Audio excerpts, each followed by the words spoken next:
louvar a Deus. Vamos ficar em pé, por favor. Vamos celebrar ao Senhor com toda a alegria do nosso ser. Somos um grupo pequeno, mas o nosso louvor tem que ser grande ao nosso Deus, por tudo que Ele tem feito em nossas vidas. Por isso, celebrai ao Senhor com júbilo, todos os moradores da terra.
Senhor Deus, louvamos o Teu santo nome, Pai, nessa manhã.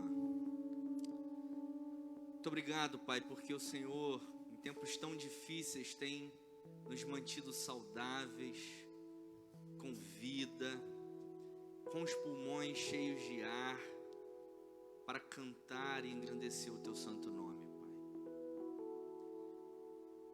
Louvemos, Pai, louvamos o Teu nome, porque de fato somos agraciados com a Tua somos agraciados com o teu agir em nosso meio, somos agraciados com a oportunidade de estarmos aqui nessa manhã. Tantas pessoas não estão tendo essa oportunidade, mas nós temos, e por isso te agradecemos, Pai. Te agradecemos de fato pelo privilégio de podermos louvar a Ti. Te agradecemos, Pai, pelo privilégio de podermos estar em comunhão com os nossos irmãos, como igreja, como corpo reunido aqui.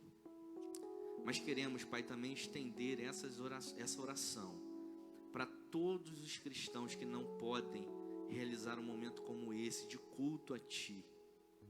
Pessoas que estão incapacitadas, pessoas que estão enfermas, pessoas, Pai, que estão sendo perseguidas por causa do Teu Evangelho ao longo do mundo.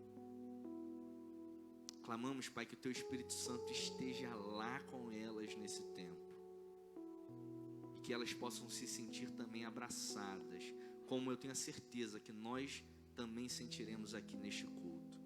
Abraçados pelo Teu amor, abraçados pela Tua misericórdia, abraçados pelo Teu cuidado e abraçados, Pai, pela Tua rica e poderosa presença. Senhor, receba o nosso culto, que ele possa chegar ao Seu trono com um cheiro suave, e cada música cantada, cada palavra ministrada, cada ação da Sua igreja feita nesse culto, seja para honrar e glorificar o Teu santo nome. Oramos, Pai, agradecidos, no nome de Jesus. Amém, Senhor. Queridos, nós vamos ler a Bíblia rapidamente, né? Texto realmente belíssimo que se encontra em Efésios, capítulo 3, versos 12, 13, 16, 20 e 21. Nós vamos fazer essa leitura juntos, antes do bom dia, tá? Porque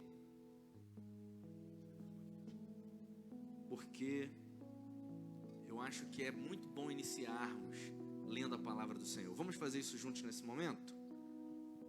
Diz assim: por meio da fé em Cristo, todos juntos, vamos lá, de novo. Por meio da fé em Cristo, agora nós, com ousadia e confiança, temos acesso à presença de Deus. Portanto, peço-lhes que não desanimem. Peço que da riqueza de sua glória Ele os fortaleça com poder interior por meio de seu Espírito. Então Cristo habitará em seu coração, e à medida que vocês confiarem nele, suas raízes se aprofundarão em amor e os manterão fortes. Toda glória seja dada a Deus, que por seu grandioso poder que atua em nós, é capaz de realizar infinitamente mais do que poderíamos pedir ou imaginar. A Ele seja glória na igreja e em Cristo Jesus, por todas as gerações, para todo sempre. Amém. Pregar a palavra e estar tempo e fora de tempo é o dever de todos nós cristãos. Em tempos como esse, tão difíceis, Deus tem colocado momentos especiais em nossa vida e falado ao nosso coração: meu servo, prega minha palavra, fala de mim, fala para o coração aflito, que eu sou a salvação, eu sou a esperança. Eles precisam ouvir a voz do povo que ama e que serve a Deus. É o que nós vamos fazer agora, através dessa música.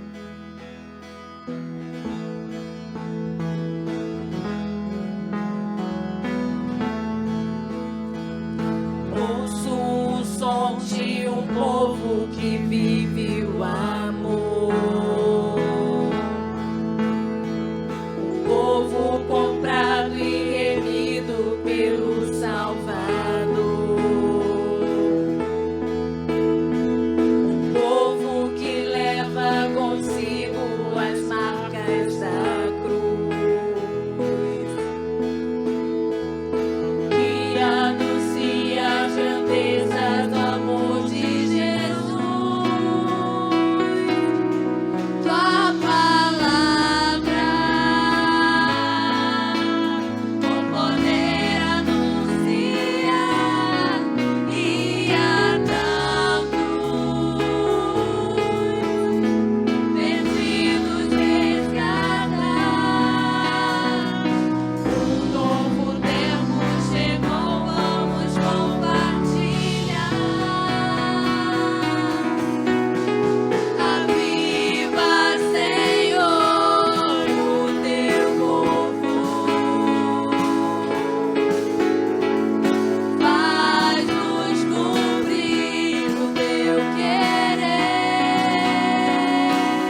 seja o Senhor nosso Deus. Amém. Podem se assentar, queridos, por um instante. Hoje eu fiz um pouquinho diferente. Nós primeiros louvamos o Senhor. Eu acho que é uma oportunidade de nós prepararmos o nosso coração para isso, para cultuar a Ele. Bom dia a todos. Agora o bom dia. Bom dia a todos. Eu sempre digo que o segundo é melhor, não é verdade? Ultimamente não tem sido necessário o segundo, que a igreja já pegou, só que hoje a dinâmica foi um pouquinho diferente. O primeiro bom dia foi mais ou menos. Vou tentar de novo. Bom dia, igreja. Olha só, teve um bom dia aí maravilhoso, hein? Gostei. Se eu tiver a metade desse entusiasmo, eu estou feito. Amém. Amém. É bom estarmos juntos, né, queridos? Mais uma vez, mais um domingo pela manhã, com a oportunidade de louvarmos um nome que está acima de todo nome, que é o nome do Senhor Jesus. É um privilégio realmente estarmos como igreja, como nós oramos aqui no início, enquanto tanta gente não pode, tanta gente está incapacitada, tanta gente sofrendo, e nós temos sido guardados pelo Senhor e temos a oportunidade de estarmos juntos. Que a gente esteja orando por essas pessoas, né? Que não seja só apenas no momento de culto, mas que seja também na sua casa, junto com a sua família, que você esteja colocando diante do Senhor a vida das pessoas que passam por esse momento complicado de enfermidade, principalmente com esse contexto de pandemia, porque isso ainda não acabou, né? Então que a gente continue colocando essas pessoas no altar do Senhor. Também os irmãos que têm sido perseguidos. Hoje, ultimamente, nós estamos sendo bombardeados com o Talibã, não é? Lá no Emirados Árabes, naquele lugar complicadíssimo, que a gente continue também colocando esses irmãos no altar do Senhor, para que o Senhor os fortaleça, porque realmente deve ser uma condição muito complicada. E mediante a isso, que nós sejamos sempre gratos a Deus, porque nós podemos livremente vir à igreja, todos nós estamos saudáveis para a honra e glória do Senhor, para glorificar o nome dEle. Queridos, eu gostaria também de lembrá-los que o pastor Osíris está viajando. Ele foi para Porto Alegre, acredito que a maioria dos irmãos já saibam. Ele foi lá, como ele gosta de dizer, lamber neto, né? Então ele está lá, mandou uma foto no grupo da igreja, lambendo o neto, 2 netos no colo. O pastor Osíris está forte, graças a Deus. E vamos estar orando por ele também, né? Que seja um tempo de refrigério, que ele possa recuperar as suas forças, porque a missão que Deus tem dado a ele aqui no Andaraí é uma missão árdua. E ele realmente precisa das nossas orações. Orar também pelo retorno dele na quinta-feira, que tudo possa ocorrer bem, sempre guardado pelo Senhor. Claro que essa oração ao pastor Osíris sempre se estende também aos seus familiares, né? Sílvia, nossa amada Sílvia, também o filho dele, os netos, que a gente esteja sempre colocando o pastor Osíris e a liderança da nossa igreja no altar do Senhor em nossas orações. Amém? Amém? Amém. Queridos, nesse momento nós vamos ver rapidamente uma encenação virtual do Ministério Palavra em Cena, que tem até um título, acho que vai aparecer no vídeo, que não seja para te dizer, Jesus Cristo é a única esperança. Nós vamos começar o nosso momento de missões, né? Campanha de missões, nós estamos em campanha, e esse vídeo, ele faz parte disso. Depois eu gostaria de chamar a Letícia, passo a palavra para a Letícia.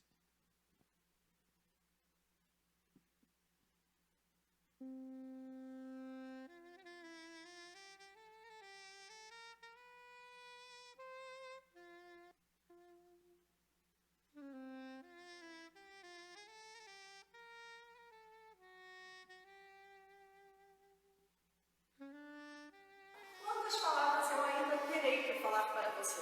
Quantas coisas eu terei que dar para você? Quantas coisas eu ainda terei que fazer para você? Quantos desejos eu ainda tenho que ter por você? Quantos sentimentos eu ainda terei que ter por você? Quantos pensamentos eu terei que ter sobre você? De que forma eu ainda devo olhar para você? De que maneira eu ainda posso te ajudar? Quantas alegrias eu ainda vou sentir com você? Quantas tristezas eu ainda vou passar com você? Quantas dificuldades eu ainda terei com você? De quantas maneiras eu ainda posso dizer que te amo? Eu não conseguiria me dar, falar, fazer, Desejar, sentir, pensar, olhar. Ajudar, me alegrar, me entristecer. De passar por dificuldades e falar que te amo. sem ter como único objetivo dizer para você: Brasil, Jesus Cristo é a única esperança.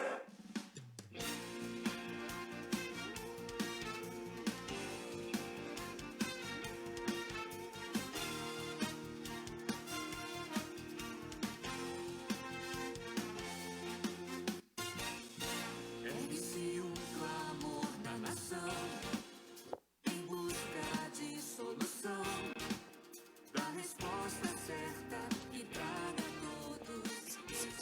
Bom dia. Não vou fazer falar de novo não, gente. Já deu muito bom dia, mas tá tudo bem. Gente, como vocês puderam observar, né, a gente está no mês de missões nacionais. Eu sei que quem já está aqui na igreja há um tempão já está cansada de me ouvir falar também, de ouvir a gente sempre reforçar, mas é sempre bom, porque tem sempre gente nova, é sempre visitante. E hoje eu queria falar, a ênfase que eu vou falar da campanha de missões nacionais é sobre os ribeirinhos, sobre o trabalho que a Junta de Missões Nacionais tem feito lá no Amazonas, em Manaus. Eu queria saber, sim, pode chutar mesmo, sim, qualquer... Mas quantas comunidades ribeirinhas vocês acham que tem, assim, por alto? Alguém sabe? Pode chutar qualquer número. Ninguém, gente?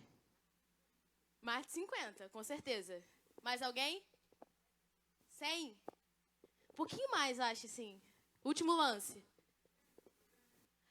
Então, um pouquinho mais, assim, por volta de, acho que 9 mil, por aí, assim. Tipo, só um pouquinho. Gente, mas vocês terem noção, realmente, tem muita comunidade ribeirinha, tem muita comunidade indígena lá também, né? Em 2018, eu tive a oportunidade, pela igreja, de fazer uma viagem missionária para lá também, no barco missionário, que já fica a dica também, é um dos projetos que a Junta de Missões Nacionais tem para poder fazer com que a esperança, o amor e o evangelho cheguem nesses povos. Então, através do barco missionário, a gente leva atendimento médico, a gente leva atendimento odontológico, psicológico e social também. Só que o mais importante, a gente leva a palavra de Deus, né? Eu sempre gosto de falar que isso tudo tem que andar muito junto. Não adianta a gente só dar o que precisa, né, o alimento social, sem dar o mais importante que a gente tem para dar, que é a palavra de Deus.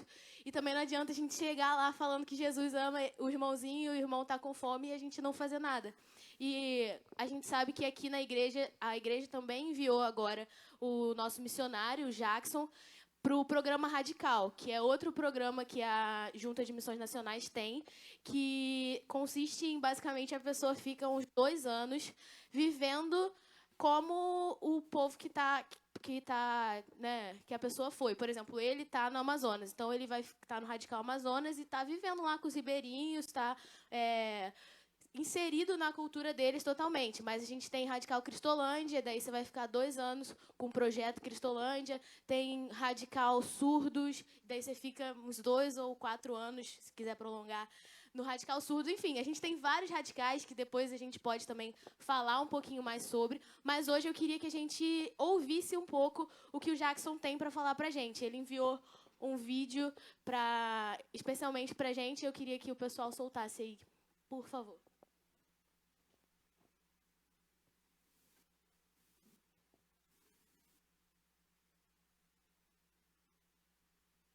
Olá, queridos irmãos e irmãs da minha amada Primeira Igreja Batista no Andaraí, graça e paz. Aqui é o seu missionário Jackson Barros falando direto do Baixo Amazonas, na comunidade de Rondon 2, que fica no município de Itacoatiara. Que saudade de estar com os irmãos, que saudade de estar com vocês, minha igreja querida. Que privilégio fazer parte desta igreja como missionário aqui na Amazônia. E nós sabemos que a nossa PIB é uma igreja de visão multiplicadora e que investe em missões. E estamos em mais uma campanha de missões nacionais. Jesus Cristo é a única esperança. E eu agradeço a minha amada igreja por cada oração, por cada intercessão, por cada contribuição E quero dizer que estamos juntos até ganharmos o último ribeirinho, até ganharmos o último indígena para Cristo, até ganharmos a última pessoa nos lugares mais longínquos da nossa Amazônia brasileira para a glória de Deus. Vamos fazer desta campanha a maior campanha de todos os tempos. Precisamos levar a preciosa mensagem do Evangelho a todas as pessoas. E a maneira de anunciarmos é juntos, plantando igrejas multiplicadoras, formando novos líderes locais da sua própria terra e comunidade, ensinando e aplicando o relacionamento intencional, conduzindo-os para o relacionamento discipulador e os agregando nos pequenos grupos multiplicadores, anunciando sempre que Jesus Cristo é a única esperança. Assim, ganharemos a nossa pátria para Cristo. Que Deus abençoe a cada um dos irmãos da minha amada PIB no Andaraí e que o coração de cada um possa estar incendiado pelo amor de Deus para alcançar as vidas que ainda não foram alcançadas pelo precioso Evangelho de Cristo Jesus. Que esta campanha possa mais uma vez, assim como foi em 1965 e em 1999, como nos mostra os relatos históricos, marcar, impactar e impulsionar a nossa geração com o poder da palavra de Deus. Até breve, meus amigos e irmãos, e um super abraço do seu missionário Jackson Barros. Então, irmãos, além desse vídeo, né, o Jackson tem mandado cartas missionárias, né, para o pessoal que quer saber como ajudar, como continuar contribuindo para o que ele tem feito lá. A gente tem como fazer o PAN, né, que é quando você adota um missionário ou um projeto e aí você doa um valor mensalmente a partir de R$30 para que o trabalho lá seja feito e continue. E também, ó, claro, o principal, assim, é tudo junto, né, gente? Mas um dos principais, a oração, porque para ele estar lá, a gente precisa estar aqui de joelhos e segurando as cordas, tanto financeiramente, mas principalmente espiritualmente também, né? Porque a gente sabe que não é fácil e que quando a gente se coloca à disposição para ser usado por Deus, para poder falar do amor dele, muitas dificuldades aparecem. O Jackson, na última carta missionária que ele mandou, ele listou alguns pedidos de oração que eu queria compartilhar com os irmãos e pedir que a gente pudesse estar orando por ele, não só hoje, não só agora, nesse momento missionário, mas que a gente continue orando, né, tanto por ele quanto pelas outras pessoas que estão lá na turma dele também, lá no Amazonas. Então, ele pediu pela saúde espiritual, pela saúde física e emocional, pela família dele, que está aqui, para que os moradores dessa comunidade que ele está recebam o Evangelho e pela formação de líderes locais, para que o trabalho tenha continuidade, né? Porque a principal atividade que um missionário, quando vai lá para campo, faz é tentar formar novos líderes para que aquela comunidade caminhe sozinha, não precisa ter ele, né, constantemente. Então, eu queria pedir para o pessoal colocar agora a nossa banner, cartaz da campanha, para a gente poder ler o nosso tema e divisa, isso, juntos, e convido a igreja para que a gente continue, de fato, orando por ele, orando pelos projetos, e a cada domingo, a cada vez que vocês tomarem conhecimento de algo novo, não se esqueça de anotar e de continuar orando. Vamos ler junto? 1, 2, 3 e... Jesus Cristo é a única esperança. E a divisa? E em nenhum outro há salvação, porque também, debaixo do céu, nenhum outro nome há dado entre os homens, pelo qual devamos ser salvos. Atos 4:12. Amém. Obrigada, gente.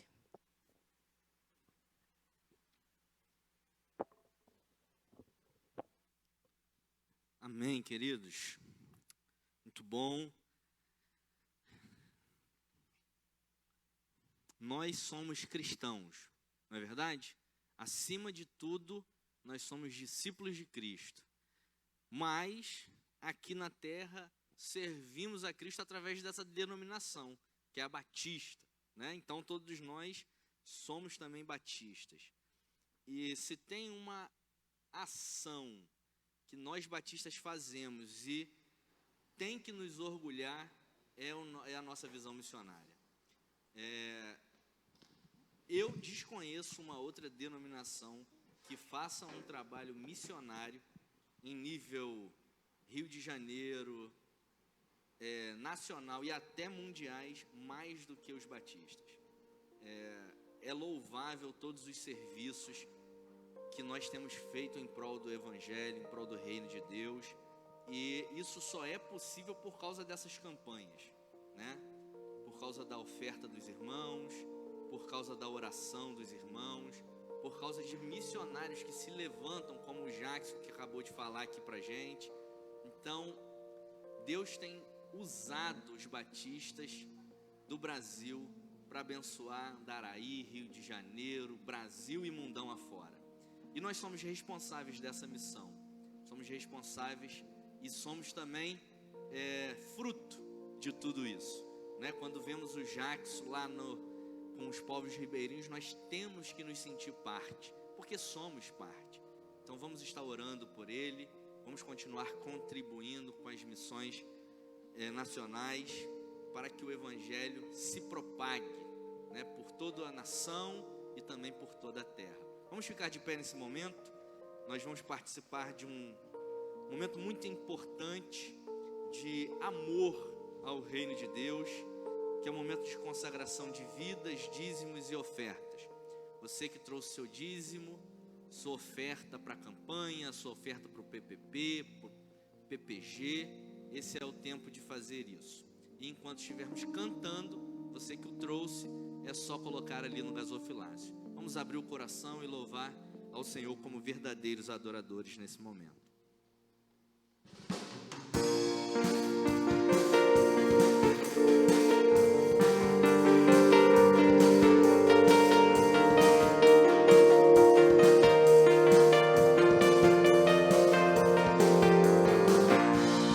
Ergue-se um clamor na nação, em busca de solução, da resposta certa que traga a todos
Amém. Eu estava lembrando com o grupo de louvor que os irmãos, né, que pertencem à minha geração, esse tema é retrô, como o missionário falou, né? Cristo é a única esperança.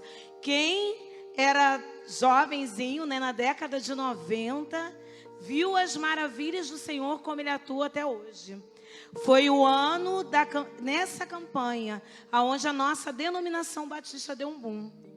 O número de batistas brasileiros, né, aumentou estrondosamente nessa campanha. E eu estava ali sentada, ouvindo o missionário e falando com Deus: Senhor, Tu és o mesmo em todo o tempo. Não há Covid, meus irmãos, porque Ele nos deu a tecnologia, Ele nos deu a internet. E para esse tempo, nós podemos sim alcançar a todos aqueles que nós podemos alcançar. Então, que nós possamos estar fazendo missões a todo o tempo e fora de tempo. Amém. Amém. Queridos, isso que a irmã acabou de dizer é verdade. Isso que eu falei também antes de cantarmos faz parte disso. Vocês não têm ideia a proporção do trabalho que é realizado a partir dessa campanha, a partir da mobilização dos irmãos. Nós hoje somos bombardeados com tanta coisa ruim na televisão, né? Acho que isso todo mundo aqui concorda com isso. Na internet, no Instagram, nesse monte de coisa. Mas, por exemplo, a mesma televisão que serve para trazer tanta coisa ruim, passou, por exemplo, um trabalho batista. Passou no Fantástico o trabalho da Cristolândia. Trabalho batista. Olha os meios, olha os lugares onde Deus tem permitido que a sua palavra seja anunciada. Isso acontece porque os irmãos fazem parte disso. Quando vemos algo como isso acontecendo, temos que glorificar o nome do Senhor. E temos que nos motivar a continuar orando, contribuindo, nos engajando nessa missão que é fazer discípulos, não só no Andaraí, Rio de Janeiro, Brasil, como é a campanha de hoje, mas até os confins da terra, né? Discípulos de todas as nações. A gente vai orar, consagrando ao Senhor dízimos, vidas e ofertas, mas antes eu gostaria de chamar as criancinhas. Nós teremos também o culto infantil. Gostaria de chamar também as professoras. Quem vai estar ajudando a Sara. Venham à frente que nós também estaremos orando, consagrando ao Senhor essas criancinhas. Também, queridos, vamos aproveitar esse tempo, além de orar pelos dízimos e ofertas e pelas crianças, também oraremos pelos aniversariantes, agradecendo a Deus por tudo aquilo que Deus tem feito, por estar conservando a vida, e realmente é muito bom termos esse privilégio. Os aniversariantes dessa semana são Rodrigo Felipe da Silva, Luane Lima de Souza, Rafaela Eugênio Gomes Silva, Danilo Silva Soares, Jeane Barros Antunes, Juliano Gomes Vieira, e do Ministério Infantil, Pedro Henrique de Melo da Silva e Nayara Ferreira Soares. Esses são os aniversariantes. Também colocaremos a vida deles no altar do Senhor nesse tempo. Gostaria de chamar aqui para fazer essa oração nosso diácono Damião, homem realmente honroso da nossa igreja, discipulador, né? Tem feito aí o discipulado com o nosso irmão Alexandro, acho que é Alexandro, vai fazer essa oração consagrando os dízimos, ofertas, consagrando também a vida dos aniversariantes e colocando as crianças e as professoras no altar do Senhor. Oremos. Grandioso Deus e amado Pai, queremos te agradecer, ó Pai, esse momento tão importante, Senhor. Primeiro agradecendo pelo culto que o Senhor está nos proporcionando aqui, com a tua presença, Pai, abençoando toda essa igreja, abençoando também toda a nossa campanha de missões.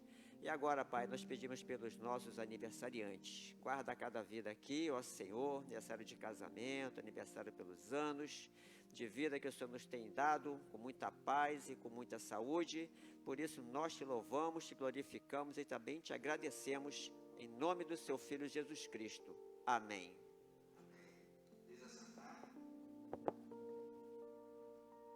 Bom culto, crianças. Deus abençoe. Esse é o verdadeiro culto, não é verdade? A adoração que vem desses corações tão inocentes. Sejamos iguais às crianças, como diz o nosso Senhor Jesus.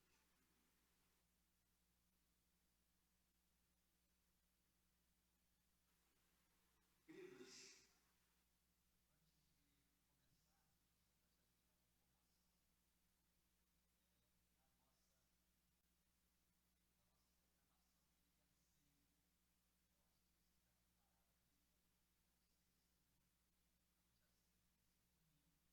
mas como na semana que vem, a noite da colheita, momento em que nós estaremos recepcionando os novos membros, então a ceia será na semana que vem, no domingo à noite, tá? Então os irmãos se preparem para esse momento, estejam aqui, é realmente um momento muito bom que nós vivemos como corpo de Cristo. Então a ceia não será hoje, será no domingo à noite, ok? Queridos, como os irmãos já sabem, todo quarto domingo nós temos aqui um culto diferente, né? Que é o culto do Ministério de Evangelização Discipuladora. E quem fica aqui geralmente com essa responsabilidade de trazer a palavra sou eu, não o pastor Osíris, porque eu sou o líder do Ministério de Evangelização Discipuladora. Nesse domingo, estamos fazendo no terceiro e não no quarto, justamente por causa da noite da colheita, né? Durante o culto da manhã, no próximo domingo, nós vamos recepcionar os membros, vai ter assembleia, aquilo tudo que nós já conhecemos, e por isso nós estamos refletindo sobre evangelização discipuladora hoje, no terceiro domingo. Eu acho que esse domingo é um domingo realmente muito importante para a vida da igreja. Pela manhã nós estivemos na IBD, né, conversando sobre discipulado, sobre evangelização, sobre pequeno grupo multiplicador, sobre relacionamento discipulador. Não são todos ainda que estão engajados em virem nessas EBDs, classe única. Eu desafio os irmãos a virem, é realmente muito bom, tem sido um tempo de aprofundar as bases teológicas, bíblicas, e também nos motivarmos, né, para nos engajarmos nessa missão de fazer novos discípulos de todas as nações. E hoje, a mensagem de hoje, mais uma vez, eu tenho o objetivo de interpelar os irmãos, desafiar os irmãos a pensarmos sobre discipulado, né? Sobre nossa missão de fazer discípulos, nossa missão de formar Cristo nas pessoas. Ontem estava eu, o Renato, o Rodrigo e o João ali no gabinete, montando algumas estratégias, definindo algumas diretrizes sobre o discipulado, e nós chegamos a essa conclusão, né? Discipulado é formar Cristo nas pessoas. Isso é muito importante, querido. E a mensagem de hoje tem a ver com isso, né? Formar Cristo em você, na igreja, sermos verdadeiramente imitadores de Cristo. Nós precisamos olhar para o Evangelho, ver a ação de Cristo Jesus e replicar essas ações. Às vezes nós ficamos um pouco espantados porque olhamos as ações de Jesus e parece que são ações inalcançáveis, inacessíveis. Vemos Jesus operando milagres, fazendo sinais e prodígios e maravilhas. Isso não é para a gente, isso é para Jesus, é para aquele tempo. Só que, queridos, isso não está na Bíblia. Na verdade, o que Jesus disse para nós é que nós faríamos coisas ainda maiores. Ou seja, Deus nos deu uma responsabilidade muito grande. Essa passagem de que nós faremos coisas ainda maiores do que ele fez me causa muito embaraço. Sabe por quê? Porque eu tenho certeza que eu não consigo fazer nem perto do que ele fez. Então eu estou tão distante de fazer maiores que isso precisa me incomodar. Então ser imitador de Cristo é uma pauta para a igreja, não só a primeira igreja batista no Andaraí, mas todas as igrejas de Cristo espalhados na terra, é uma pauta urgente. É uma pauta que tem que ser pensada hoje, para agora. E não só pensada, é uma pauta que precisa estar no nosso coração e realmente modificar a nossa vida. Ontem nós tivemos o nosso discipulado em grupo, eu estava até contando isso na EBD.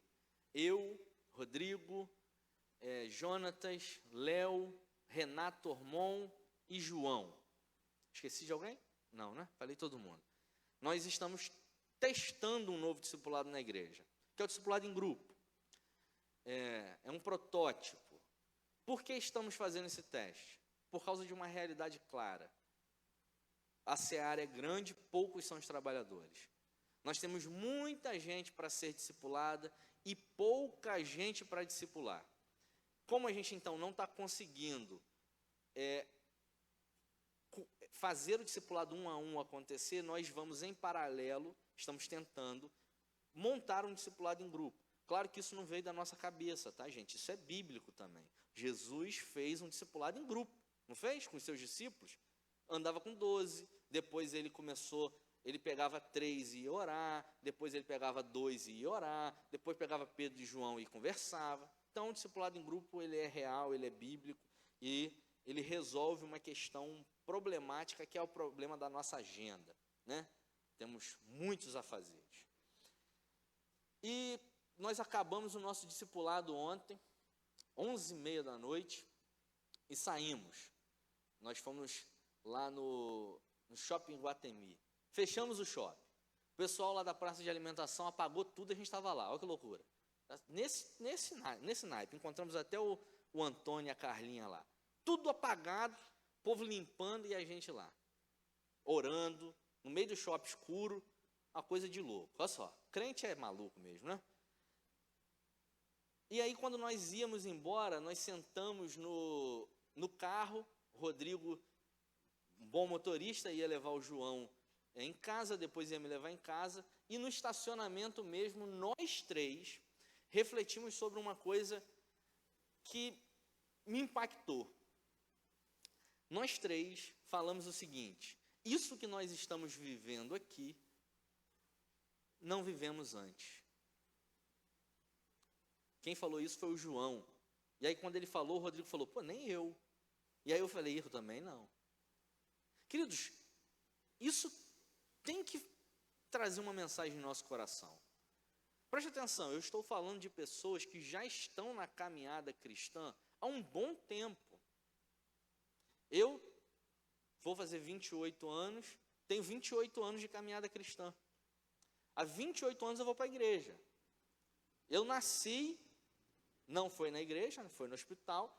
Na outra semana eu estava na igreja. Eu fiquei a vida inteira na igreja.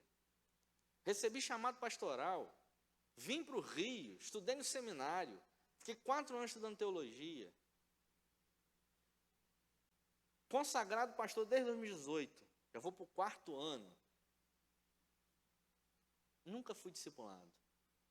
João, missionário, já fez missão no sertão de Pernambuco. Já abençoou a gente lá no sertão de Pernambuco. Velho também, mais velho que eu.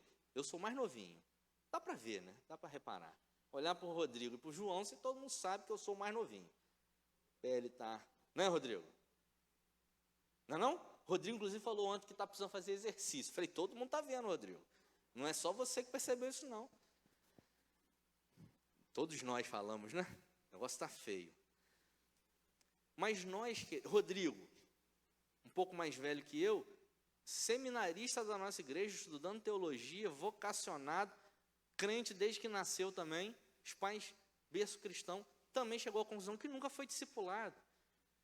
E nós fazendo esse discipulado em grupo, estamos nos discipulando, e ali, queridos, percebemos como isso é poderoso. Como isso é poderoso. Antes disso, eu e o Rodrigo já estávamos participando do discipulado, né? 1 a 1. E nós temos experimentado como isso é poderoso. Como isso tem modificado a nossa vida. Eu e o Rodrigo, por exemplo, estamos passando por um momento no discipulado de crise. Questionando a Deus se é suficiente o que eu faço. Questionando a Deus se eu preciso dar mais. Questionando a Deus se eu realmente honro e glorifico o nome do Senhor. Se nós não estivéssemos no discipulado, certamente não estaríamos nesse nível de reflexão. Não estaríamos passando por essa crise. Não estaríamos tentando buscar ao Senhor em um nível mais alto de intimidade. Isso nós estamos experimentando agora. Sabe o que veio à minha mente quando chegamos a essa conclusão ontem e eu fiquei pensando? Como a nossa igreja, quando eu falo a nossa igreja, não entenda só Andaraí, não. Todas as igrejas, até porque eu não era do Andaraí. A nossa igreja, a igreja brasileira, os cristãos, eles não estão cumprindo a missão de fazer discípulos. Não estão. Nós temos sido tão omissos que é necessário Deus intervir e fazer da forma que Ele não planejou. Deus planejou que as pessoas conhecessem Ele através de pessoas. Não foi isso? Não foi isso que Ele falou? Ide por todo mundo, pregar o evangelho a toda criatura, ensinando-os, batizando-os e ensinando-os a obedecer. Ou seja, você vai por todo mundo, vai pregar o evangelho a toda criatura, você vai batizar e você vai ensinar a obedecer. Ou seja, obedeça e obedecendo, você ensina a obedecer. Só que como as pessoas não estão fazendo isso, Deus faz. Foi o meu caso. Fui da igreja sempre fui da igreja, sempre envolvido com a igreja, mas sem Jesus. Sem Jesus. Líder do ministério de teatro na igreja, montava um congresso todo ano, coisa linda, bonita, mas sem Jesus. Jesus era uma ideia, Jesus era um Deus que eu ouvia falar desde que eu era pequenininho, mas eu não tinha nenhum relacionamento com Ele. Sabe por que não tinha? Porque não teve alguém para realmente me proporcionar esse caminho. Alguém que falasse assim: Gabriel, é por aqui, ó. Como foi a minha vida? Sentado no banco da igreja, ouvindo um pastor pregar dominicalmente. Eu era muito envolvido em igreja, mas um envolvimento ativista, ou seja, eu ia para a igreja para cumprir a tarefa, eu sou líder do Ministério de Missões, eu tenho que montar uma boa peça, eu tenho que ensaiar o povo, eu tenho que não sei o quê, e vivi minha vida toda assim. A vida toda assim. Só que isso, queridos, isso não basta. Chega um momento que você não é discipulado, que a tarefa, a atividade ou a igreja, a mensagem do pastor não basta. E aí você não quer mais saber de igreja. Foi o que aconteceu comigo. Eu ia sair da igreja. Nunca saí, mas eu ia sair. Pensei, isso aqui tá chato, todo domingo esse negócio. Eu já estou cansado de ensaiar povo também, já faço isso desde os 12 anos, já tenho 18, não quero saber desse negócio mais não, enjoado. Parei de ir na igreja. Ia num domingo, não ia no outro. A quantidade de coisas que fazia, deixei de fazer, fazia bem menos. E a minha cabeça era, eu vou diminuindo até parar, até não fazer mais. E aí eu fui até um congresso, um retiro de carnaval, contando aqui rapidamente a minha experiência. Fui até um retiro de carnaval, e no retiro de carnaval, eu não ouvi ninguém pregar, eu não ouvi ninguém falar comigo, nada disso. Eu ouvi Deus falar comigo. Eu sozinho, sem uma mensagem, sem nada, eu sozinho, Deus falou comigo e eu me converti. Ali eu me converti. 18 anos. 17 para 18. Que bonito, né? Um Deus que vem ao homem. Um Deus que vem ao homem. O homem que quer sair de Deus. Deus vem ao homem. É bonito, mas é triste. Sabe por quê? Porque não deveria ser assim. Não deveria ter a necessidade de Deus agir de forma tão específica. Porque certamente, se tivesse tido alguém que caminhasse comigo desde o início, que cooperasse para que os frutos do Espírito fossem cultivados em meu coração, se eu entendesse a palavra desde pequenininho, se eu realmente tivesse sido discipulado, provavelmente eu teria tido um encontro muito antes e de uma forma bem mais simples do que a necessidade de Deus vir.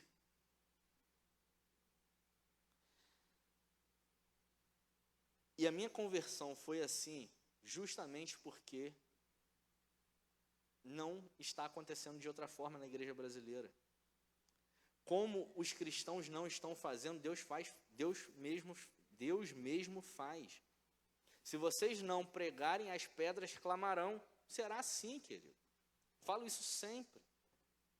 Uma coisa é fato, o evangelho continuará sendo anunciado, pessoas continuarão a conhecer Jesus. Agora, como? A missão de Jesus é que vocês, igreja, nós, igreja, sejamos semelhantes a Ele, e sendo semelhante a Ele, nós façamos discípulos. Só que como nós não temos escolhido ser semelhantes a eles e fazer discípulos, Ele mesmo está fazendo. Percebem isso? É claro que na minha vida eu tive influências positivas, óbvio, mas eu não tive aquela influência. Eu não tive alguém que falasse para mim assim, sede meu imitador como eu sou de Cristo, que é fundamental. Então, queridos, a pauta do discipulado, da evangelização discipuladora, ela é urgente. Quantos de vocês não estão na mesma situação que eu, Rodrigo e João? Que olham para si e falam, cara, eu nunca fui realmente discipulado. Eu nunca realmente tive alguém que caminhou comigo. O que eu recebi do Senhor Jesus foi isso. Eu ouvia meu pai falando às vezes, eu via minha mãe orando, ou pregando, eu ia no culto, e ali eu ouvia o pastor pregar, ouvia uma coisa, eu era do louvor, então a gente louvava, eu ouvia música. Quantos de nós estamos nessa condição? Conhecemos Jesus, só que conhecemos Jesus a um nível muito superficial. Muito superficial. É como Ezequiel, né? Deus é o mar, Ele está na areia. Entra, Ezequiel, entra. Aí ele entra, bota o calcanhar. Oh, legal. Oh, Senhor, o Senhor é bacana. Não, entra mais, tem como entrar mais. Aí ele bota até o joelho. Opa, agora eu estou experimentando mais de ti. Entra mais. Quanto mais adentra o mar que Deus é, mais eu posso experimentar Ele. Como eu posso experimentar Deus? Buscando. Não há nada melhor do que buscar em comunidade. Por isso a força do discipulado. Quando você tem alguém que vai te ajudar a entrar nesse mar que é Deus. Queridos, nós temos que mudar essa história. Nós não podemos mais formar pessoas como Gabriel, como Rodrigo, como João, que nunca foram discipuladas. Que Deus vai até salvá-las, mas pelo seu infinito poder. Nós temos que mudar essa história. Nós temos que agir. Não podemos ser omissos. Precisamos fazer a diferença na vida dessas pessoas.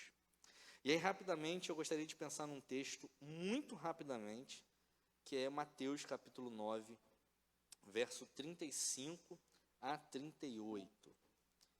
Bem pouquinho, são poucos versos, porque é um texto realmente que nos ajuda a pensar a nossa missão, o que nós temos que fazer, o que representa significativamente imitar o Senhor Jesus.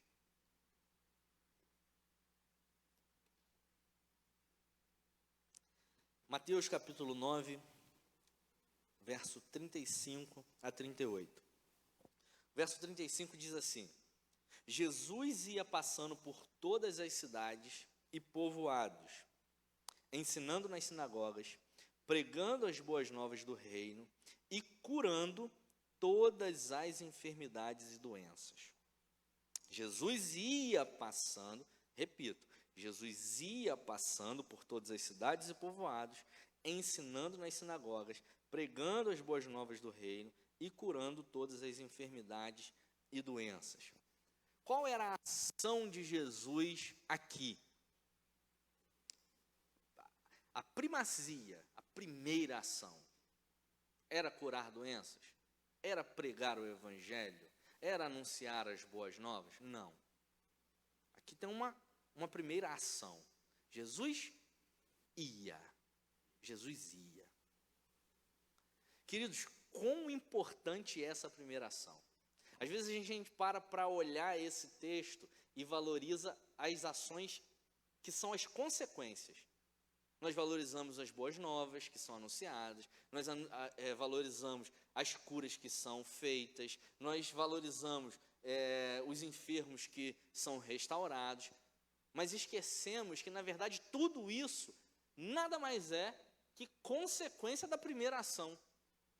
É a primeira ação que faz toda a diferença no ministério de Jesus e é a primeira ação que fará toda a diferença no nosso ministério.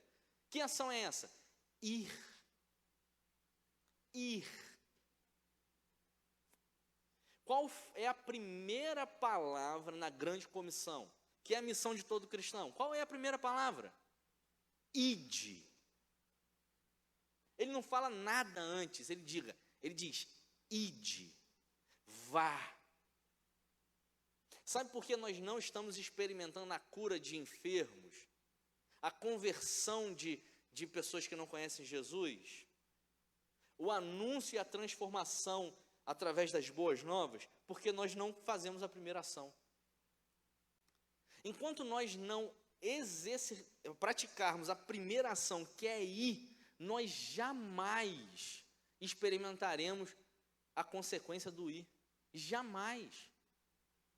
O grande problema é que nós estamos esperando que as pessoas venham até nós. E nós não temos ido até elas. Nós não estamos preocupados verdadeiramente em fazer discípulo. Nesse primeiro versículo, Jesus faz discípulo, não é quando ele cura, quando ele anuncia, não. Ele faz discípulo quando ele vai. Porque é quando ele vai que todas as portas de cura, todas as portas de anúncio do evangelho, todas as portas de qualquer outra ação se abrem. Então, querido, nós precisamos sair da condição de passividade. Nós cultivamos nas igrejas uma cultura de passividade. E nós não devemos exercer uma cultura de passividade. O evangelho, ele precisa ser uma verdade em nosso coração que nos impulsiona para frente. Se nós estamos parados, tem que ligar um sinal de alerta. Sabe por que nós ficamos com a mentira na nossa cabeça que os milagres que acontecem em Atos dos Apóstolos não são para o nosso tempo? Porque nós não vamos em direção a esses milagres. Nós não vamos. Nós não experimentamos situações mirabolantes, miraculosas, de transformação, porque nós não andamos em direção a essas ações. Porque essas ações, elas estão em algum lugar. Pessoas enfermas esperando ser curadas estão em algum lugar, e nós só veremos curas se nós formos até elas, com a intenção de fazer discípulos. Sabe por que a gente não vê gente completamente destruída nas trevas, imediatamente ouvindo a palavra e o reino de luz entrando nela e as trevas sendo dissipadas? Porque elas estão em algum lugar e nós não estamos indo até ela. Porque quando nós tomarmos a primeira atitude de irmos até essa pessoa, meu querido, nós vamos experimentar verdadeiramente o que o texto bíblico diz. E aquilo que nós vemos no texto bíblico, que nos deixa maravilhados, nós veremos na prática. Mas, pastor Gabriel, aquilo tudo. Pastor Gabriel, você está meio pentecostal, né? Você acredita em milagre, em cura? Ué, querido, você não acredita na Bíblia, não? Curaram ou não curaram? Pedro e João falou, não tenho prata nem ouro, mas o que eu tenho eu te dou, levanta e anda. Isso, querido, é uma condição muito clara de dizer o seguinte, olha só, eu sou imitador de Cristo. e eu vim até você. E como eu sou imitador de Cristo, no nome dele há poder. Sabe por que nós não temos a condição de refletir sobre isso? Porque nós não entendemos que é necessária a primeira ação. Porque é a primeira ação que realmente identifica quem é discípulo de Cristo e quem não é. Não é a ação de curar, não é a ação de anunciar, e não é qualquer outra ação, é a ação de ir. Enquanto não tomarmos essa decisão, nós não modificaremos a vida das pessoas. Estava estudando para essa mensagem e também para a IBD, o material da Junta de Missões Nacionais, sobre evangelização discipuladora. E lá eu encontrei a história de um rapaz, eu não sei pronunciar o nome dele, Dawson Trotman, não sei se é assim, eu já olho para a Júlia, que é do inglês. Dawson Trotman, um grande amigo de Billy Graham, grande amigo. Influenciou Billy Graham, inclusive. Esse camarada, ele era de família presbiteriana, ou seja, nasceu no Evangelho. Então, ele sempre teve contato, mas não era uma família muito praticante, não. Era tradição presbiteriana, mas não eram praticantes. Então, ele não era um cara cristão, ele viveu a vida toda dele a seu modo, realizando os seus desejos, até que em um momento ele se encontrou numa igreja, num pequeno grupo, se eu não estou enganado, e lá nesse pequeno grupo tinha um monte de menina bonitinha.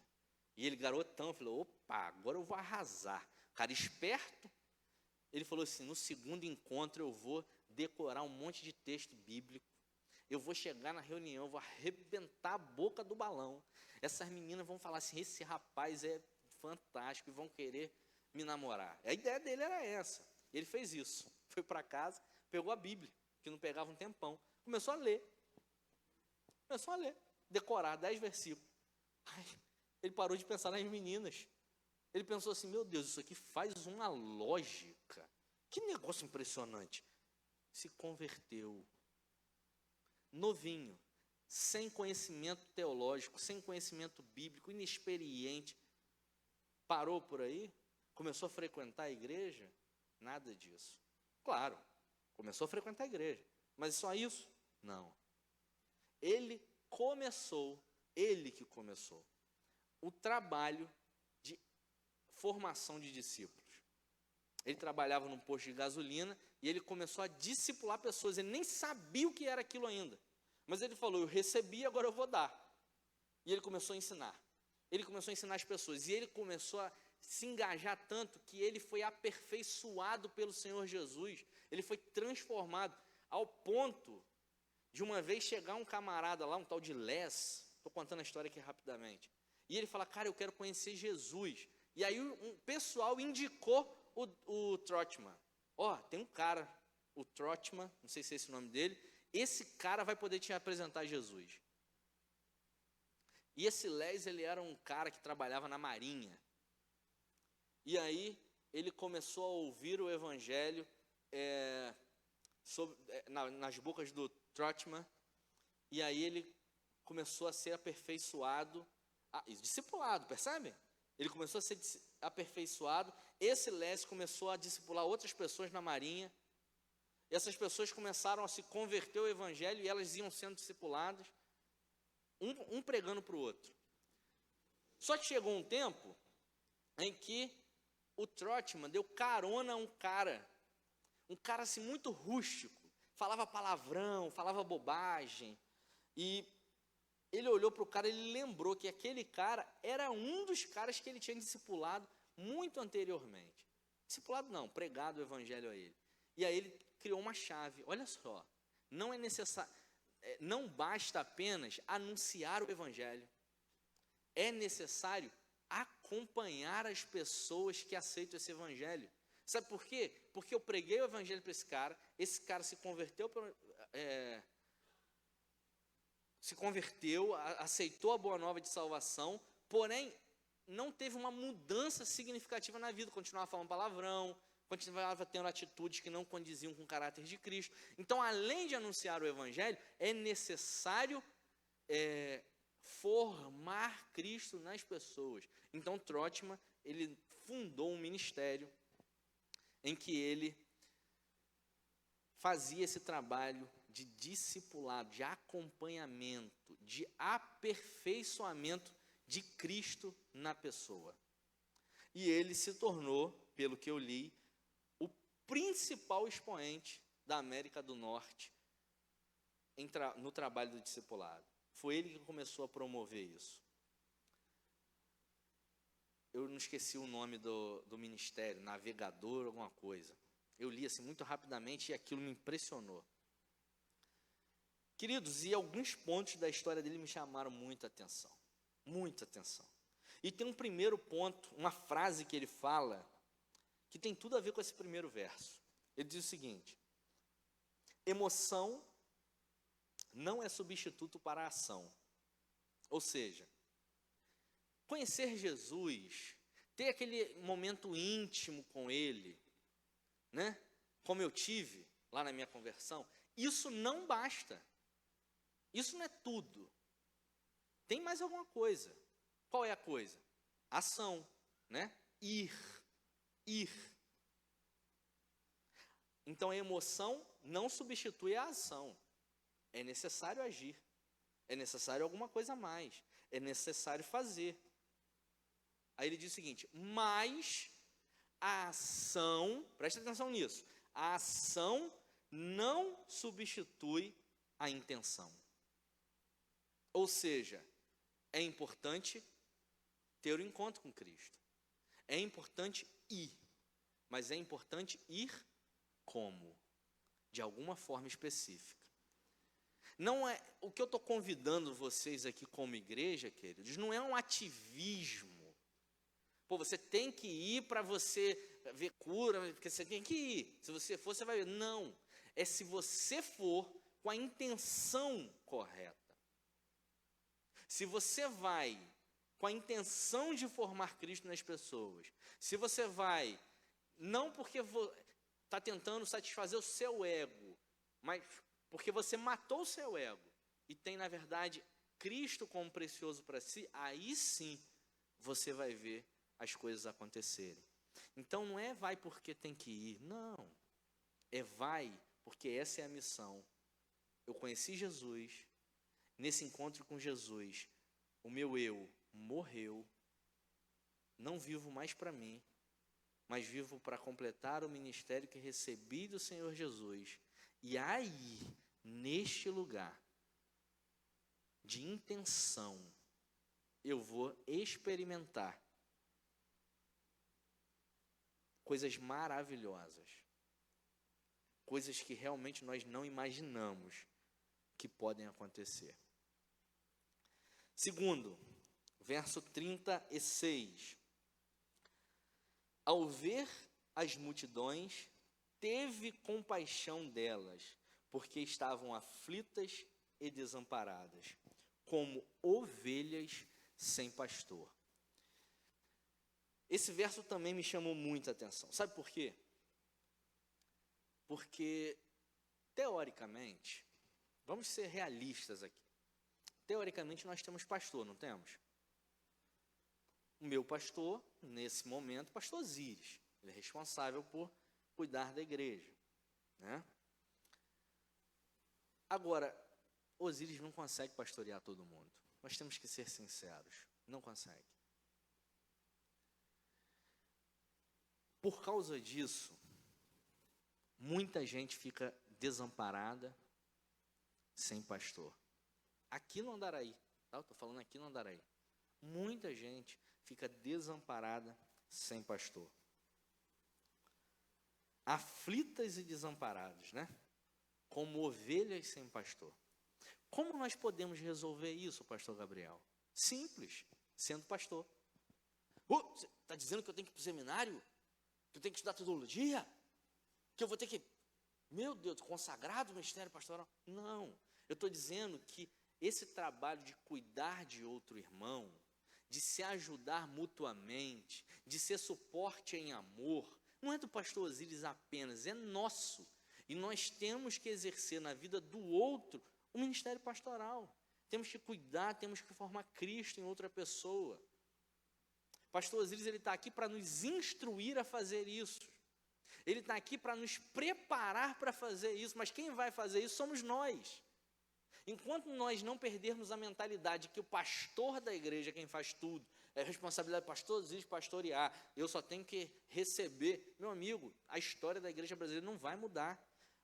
As pessoas vão continuar se convertendo porque Deus é poderoso, não porque você está agindo em direção a essa formação de novos discípulos. Só que Deus falou, vá e forme discípulos. É discípulo fazendo discípulo, não é Deus fazendo discípulo? É claro que, isso precisa ficar claro, nessa dimensão de discípulo fazendo discípulo, é o Espírito Santo de Deus que está agindo. Óbvio, mas é o discípulo que é a ferramenta, o colaborador, para que o Espírito Santo de Deus haja e transforme a vida das pessoas. Eu, queridos, vou usar um exemplo. Eu virei um crente de ler Bíblia depois que eu recebi o chamado pastoral. Antes não. Você já pensou se eu tiver... E isso me causou muito problema no seminário, por exemplo. Eu tive que estudar muito mais. Se eu tivesse sido discipulado, isso não teria acontecido. Se eu tivesse sido acompanhado por alguém mais experiente que eu, que já está à frente na caminhada cristã, isso não teria acontecido. Então, queridos, nós precisamos exercer o que está no versículo 36. Nós temos que ver as pessoas. Jesus, ele foi, e o que aconteceu? Ele viu as pessoas desamparadas e aflitas. Ele viu pessoas sem discipulado, ele viu pessoas que não tinham base, ele viu pessoas que não tinham suporte, ele viu pessoas que tinham necessidade, e aí ele foi em direção a essas pessoas. Se nós olharmos para o nosso lado, querido, daqui no Andaraí, na nossa igreja, nós vamos ver pessoas que não estão sendo discipuladas. Nós vamos ver. Tenho certeza, se eu perguntar quantas pessoas aí não estão sendo discipuladas e que precisam ser discipulados, muita gente vai levantar a mão. Então, nós precisamos nos preocupar com isso. Ser imitador de Cristo é mudar a nossa visão, é mudar a forma como nós vemos, porque ao ver pessoas desamparadas e aflitas, nós mudaremos a forma como agimos e a forma como pensamos. Verso 37 diz assim: então disse aos seus discípulos, depois de ver as pessoas desamparadas, disse aos seus discípulos: a colheita é grande,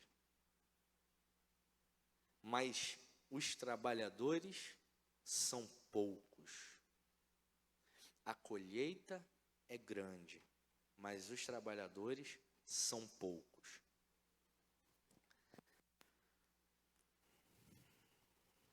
Esse texto me chama muita atenção. Eu já li esse texto muitas vezes, muitas vezes mesmo. Não foram poucas.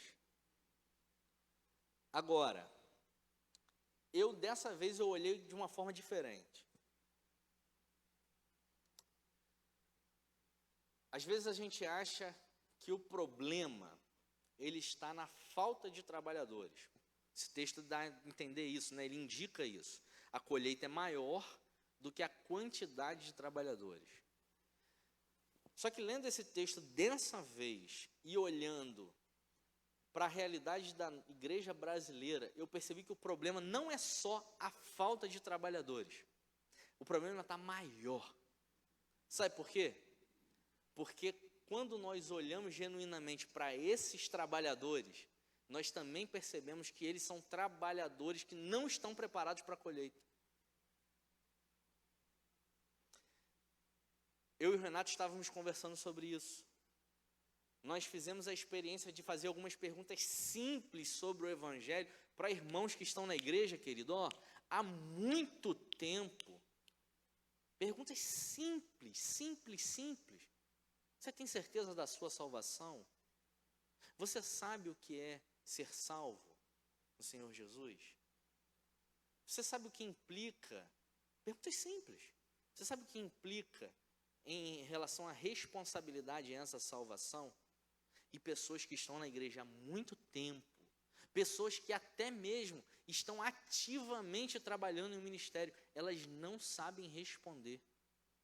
Sabe por quê? Porque nós não temos o trabalho de base, de discipulado. Essas pessoas, elas estão trabalhando porque amam o Senhor, mas elas não estão preparadas para a colheita do Senhor, porque elas não foram discipuladas. Elas não sabem refletir sobre questões simples do Evangelho. Querido, nós temos formado poucos trabalhadores, e isso é caótico, mas a situação está pior ainda, sabe por quê? Nós temos poucos trabalhadores e pouco preparados. John Wesley disse, né, antes de evangelizar a Inglaterra, dê-me 100 homens de Deus, e eu ganharei o mundo. 100 homens de Deus. Ele fez uma exigência, né? 100 homens de Deus, preparados, amantes, de oração. Tem exigência. Não são só 100 homens. Aqui, queridos, o que a gente está te convidando a ser, não é um discipulador. É um discipulador preparado.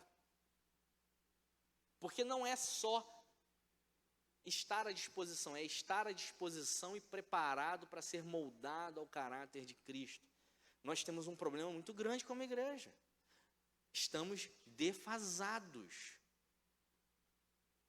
Eu fico impressionado em ver gente que está ativamente atuando na igreja e não lê a Bíblia. Nós ontem, inclusive, estávamos conversando sobre isso no discipulado.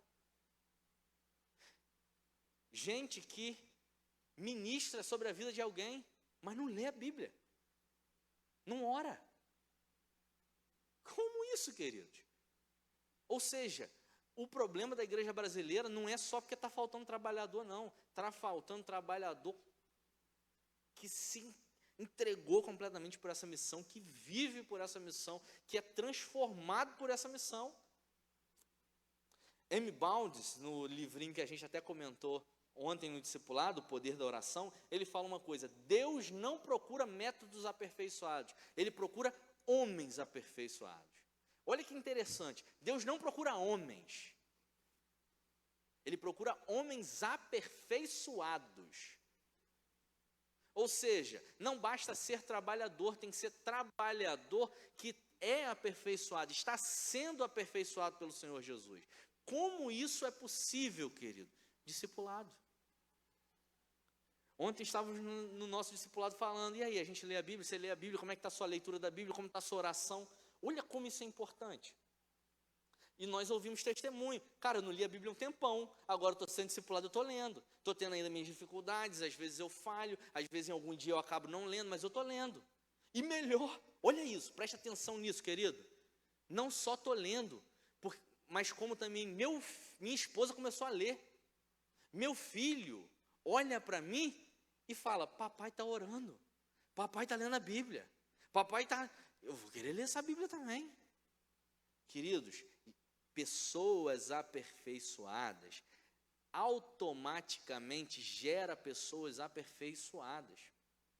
O problema de poucos trabalhadores não está no fato de ter poucos trabalhadores, mas está no fato dos trabalhadores não serem aperfeiçoados. Porque se eles fossem, não teria mais poucos trabalhadores, outras pessoas seriam aperfeiçoadas. E aí a seara ia ter problema, porque ia ter trabalhador demais. A gente já está brigando para... Então a gente tem que mudar essa chave. Nós temos que sair da condição de precisamos de mais trabalhadores para a missão de sermos trabalhadores aperfeiçoados. Isso é fundamental. Reflita sobre isso. Você lê a Bíblia? Você ora diariamente? Você busca uma vida de intimidade com o Senhor? Às vezes é difícil, né? Não tenho hábito. Eu não tinha o hábito antes de me converter. Não tinha. Agora, se eu tivesse alguém do meu lado falando: Gabriel, cara, você tem que ler a Bíblia, cara, o Evangelho é isso. Você precisa ler a Bíblia, você precisa ter um relacionamento mais próximo com o Senhor Jesus. Vamos orar juntos? Vamos ler a Bíblia juntos? Mas, vamos ler um livro juntos? Nós temos um problema terrível. Nós não cultivamos o hábito da leitura. Também falamos sobre isso no discipulado. Uma dificuldade para ler, eu não consigo me concentrar, eu não consigo não sei. Por quê? Porque não teve discipulado. Porque quando nós somos ensinados desde cedo, nós ganhamos um hábito. Júlia sempre foi estimulada a ler. Sempre foi. Júlia lê com uma facilidade que é um negócio impressionante. Eu nunca fui estimulado a ler. Nunca fui. Eu entrei no seminário e ganhei miopia, porque eu tinha que ler muito. Um dia eu estava lendo, primeiro ano do seminário, para vocês terem ideia. Estava lendo, olhei para frente, não vi nada. Falei, meu Deus do céu, estou sendo arrebatado. Nem comecei o ministério, já vou para o céu. Mas não, era miopia. Até me acostumei com ela. Aí quando o óculos chegou, eu vi o quadro inteiro. Eu falei, Jesus, misericórdia. Glória a Deus. Ganhei miopia, porque eu não sabia ler. Tive que começar a ler igual um maluco. A mente não estava preparada, o olho não estava preparado. Foi para o beleléu, tudo embora. Hábito. Se eu tivesse sido discipulado, cultivado a prática de leitura bíblica, queridos, eu não teria passado pela necessidade que passei durante o seminário, por exemplo. Discipulado. Nossa, a gente está falando isso o tempo inteiro. Temos que ser aperfeiçoados pelo Senhor Jesus para sermos discipuladores. O Trotman, ele fala uma outra frase que também me chamou a atenção, que tem a ver com isso. Ele disse o seguinte, olha só, para mim é uma grande emoção tocar a vida de um homem que tocará uma grande multidão de homens. Nosso melhor investimento, presta atenção, nosso melhor investimento é em homens fiéis que também serão capazes de ensinar a outros. Vou repetir. Para mim é uma grande emoção tocar a vida de um homem que tocará uma grande multidão de homens. Nosso melhor investimento é em homens fiéis que também serão capazes de ensinar a outros homens. Olha só. A grande emoção da minha vida é quando eu me coloco na posição de imitador de Cristo e toco a vida de outro homem, dizendo, sede meu imitador, como eu sou imitador de Cristo. Esse homem fiel, lembra que ele fala, não é qualquer homem, um homem fiel. Esse homem fiel, que foi um investimento seu, ele tocará uma grande multidão de homens. Queridos, isso é o Evangelho. O Evangelho está no Brasil, América do Sul, porque no Oriente Médio, 12 malucos investiram na vida de outros homens. 12 perturbados da cabeça, só podia ser. Agora, nós só faremos a diferença se nós, como discípulos de Cristo hoje, formos também como aqueles 12 malucos. Investirmos em homens fiéis, não só em homens fiéis, que vão tocar grandes multidões de outros homens e mulheres, claro, homens e mulheres. Falta a sensibilidade de dizer, nossa, eu preciso investir em uma vida fiel, uma vida fiel, uma vida. Se eu formar o caráter de Cristo em uma pessoa, meu Deus, já pensou? Que termo lá de Casimiro, uma arruaça. Já pensou a arruaça que eu vou fazer? A festa que vai ser? Uma pessoa forma o caráter de Cristo naquela pessoa, aquela pessoa forma em outra, que forma em outra, vira um negócio de doido.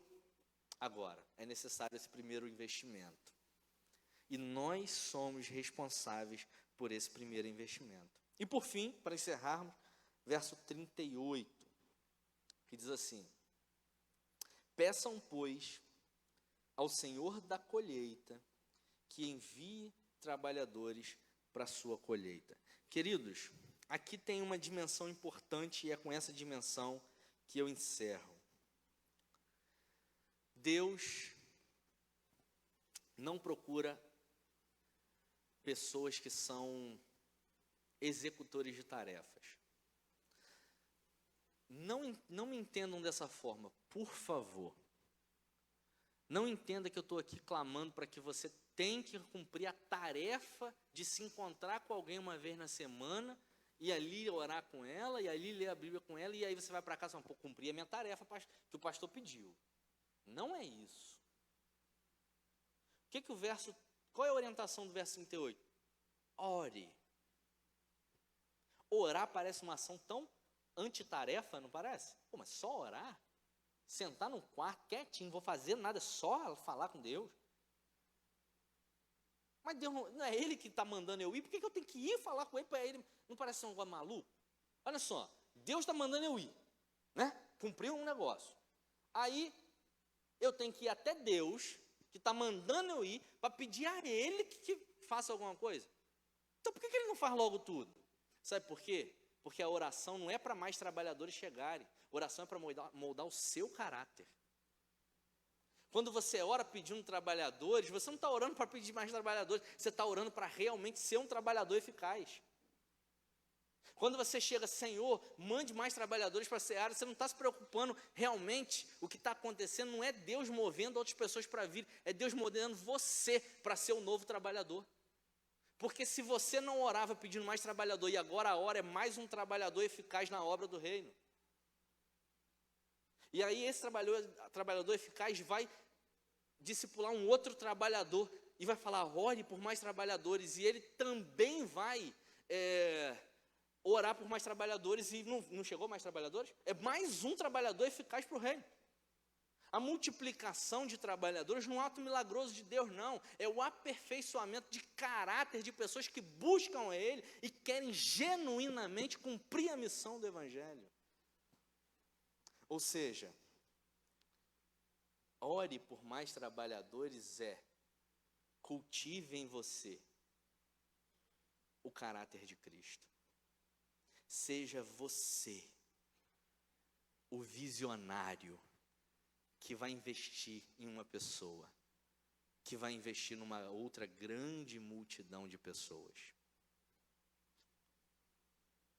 O grande milagre do Senhor envie mais trabalhadores é o milagre da transformação do meu coração, que clamo por mais trabalhadores. Porque quando eu clamo por mais trabalhadores, eu clamo pela seara, eu clamo pelo reino, eu clamo pela missão. E esse clamor não move Deus, porque o dono da seara, do reino e dos trabalhadores é Ele. Ele já faria, mas na verdade move você, move o seu aperfeiçoamento, move o seu caráter. E aí você deixa de ser apenas um homem que faz uma tarefa, para ser um homem que faz uma tarefa que realmente vai transformar a vida das pessoas. A Teresa de Calcutá falava isso, né? Uma vez ela foi perguntada, já até falei isso no púlpito, você ora? Aí ela falou, claro que eu oro, todo dia. E o que você fala para Deus? Aí ela falou assim, não, eu não falo nada, eu só escuto. Aí o entrevistador levou um susto, só escuta? Só escuta. E ele fala o quê? O que ele fala? Não, ele também não fala nada, ele só escuta. Coisa de maluco, né?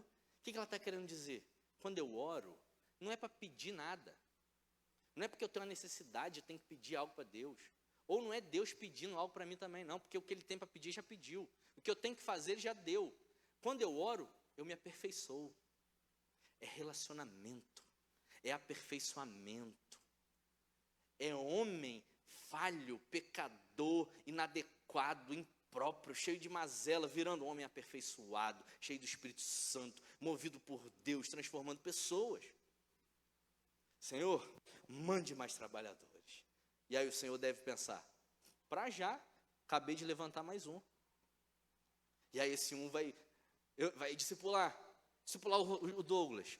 Douglas, temos que orar por mais trabalhadores. Aí vai Douglas lá na casa dele. Senhor, por favor, Senhor, tem muito trabalho, manda mais. Aí Deus vai olhar, acabei de mandar mais um. A oração do Gabriel já deu certo, que eu já mandei o Douglas agora. Aí o Douglas vai fazer com o outro. Aí o outro, Senhor, manda mais trabalhadores. Multipliquei de novo, olha lá, mais um. E aí vai. A coisa vai acontecendo. E o reino vai prosperando. Billy Graham disse uma coisa sobre o Trotman. Ele disse o seguinte, Dawson Trotman, né? Dawson era um homem de visão. Ele era um homem de visão. Quando o nosso Deus é pequeno, o mundo parece grande. Olha isso. Quando Deus é pequeno, quando o nosso Deus é pequeno, o mundo parece grande. Mas quando o nosso Deus é grande, o mundo parece pequeno. E para Dawson, o mundo era pequeno e poderia ser conquistado para Cristo. Quando nós entendemos a dimensão do poder de Deus, nós percebemos que, na verdade, a seara não é tão grande. Porque o Deus que aperfeiçoa pessoas, aperfeiçoa a tal modo que elas transformam o mundo. Talvez a seara seja grande para nós, porque nós não somos bons trabalhadores. Porque quando nós formos, nós elevarmos a Deus na condição de grande, o mundo e a seara estará na condição de pequeno. Cabe a nós darmos um passo e fazermos como Jesus, ir em direção a essa missão. Amém? Nós vamos cantar nesse momento, todos juntos. Vamos ficar de pé. Vamos consagrar essa mensagem no nosso coração ao Senhor, que ela possa germinar. Cante realmente, querido, de todo o coração. Nós estaremos encerrando nosso culto. Não permita que essa seja só uma mensagem na sua vida. Cultive essa verdade. Enquanto estivermos cantando, reflita sobre essa verdade. Se pergunte, eu realmente sou um homem aperfeiçoado? Ou eu sou alguém que não faço nada em prol do Evangelho? Ou mais, eu até faço, mas faço porque tem que fazer, por ativismo. Deus não te chamou para ser um executor de tarefas e não te chamou para sentar em banco. Ele te chamou para ser trabalhador aperfeiçoado. E sendo trabalhador aperfeiçoado, se tornar aquele que vai levantar homens fiéis que tocarão grandes multidões de pessoas. Esse chamado não é meu, esse chamado não é da Júlia, esse chamado não é do pessoal que está aqui no Ministério de Louvor, esse chamado é nosso, é seu. Então, enquanto estivermos cantando que Ele está vivo e Ele é poderoso, vamos estar refletindo sobre isso também. Louvemos ao Senhor.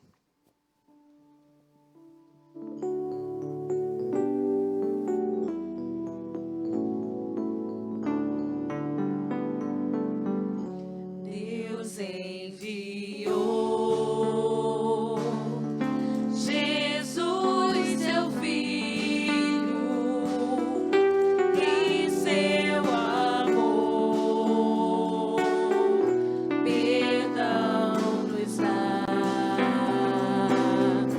Na cruz morreu por meus pecados, mas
agradecidos porque Teu Espírito Santo nos aperfeiçoa para a Tua santa obra. Sabemos, Pai, que às vezes a cultura do nosso tempo nos aprisiona. Às vezes, Pai, algumas omissões nos aprisionam. Às vezes, Pai, não fomos habituados a viver conforme a Tua palavra orienta, e isso acaba nos aprisionando. E é difícil realmente, Pai, mudar a chave, começar a praticar verdadeiramente o Teu Evangelho, sair dessa posição de passividade e começar, Pai, a nos aperfeiçoar, para assim aperfeiçoar a outros, a serem também Seus imitadores. Mediante a consciência, Pai, dessas nossas limitações, nós clamamos pela Tua interferência. Nós clamamos, Pai, que o Teu Espírito Santo realmente acenda o fogo do nosso coração, para que sejamos, Pai, aperfeiçoados, moldados à luz do Teu caráter. Como diz a Tua palavra lá em Romanos, é a perseverança que produz um caráter aprovado por Deus. Então, Pai, nos faça pessoas perseverantes na busca incessante de conhecer a Ti, na busca incessante de se transformar à Sua semelhança e, em consequência, na busca incessante de fazer que outros também tenham Cristo sendo formados dentro delas. Porque quando as pessoas olhavam para Ti, Senhor Jesus, elas viam o Pai. E agora elas precisam olhar para nós como Tua igreja e ver a Ti. Então, Pai, nos torne semelhante a Cristo. Nos torne semelhante ao Senhor Jesus. Não permita que essa mensagem seja só mais uma, mas que ela possa realmente cair em solo fértil, que ela germine nos corações, que ela crie árvores estrondosas e principalmente árvores frutíferas, para a honra e glória do Teu santo nome. Coloco também, Pai, a Tua santa igreja em Tuas mãos, clamando que o Senhor continue cuidando deles, que eles continuem, Pai, se sentindo amparados pelo Senhor, que eles em todo tempo, Pai, saibam que o Senhor é Deus, que o Senhor é o nosso pastor e nada nos faltará. Os leve em paz, em segurança, e que a Tua vontade em todo tempo seja feita na vida de cada um de nós. Oramos, Pai, agradecidos por tudo que o Senhor tem feito e por tudo que o Senhor farás. E oramos no nome de Jesus, que é Senhor e Salvador nosso. Amém, Senhor. Queridos, pode sentar, fazer a sua oração silenciosa, colocar diante do Senhor esse culto. E depois da oração silenciosa nós estamos encerrados. Que Deus abençoe a todos.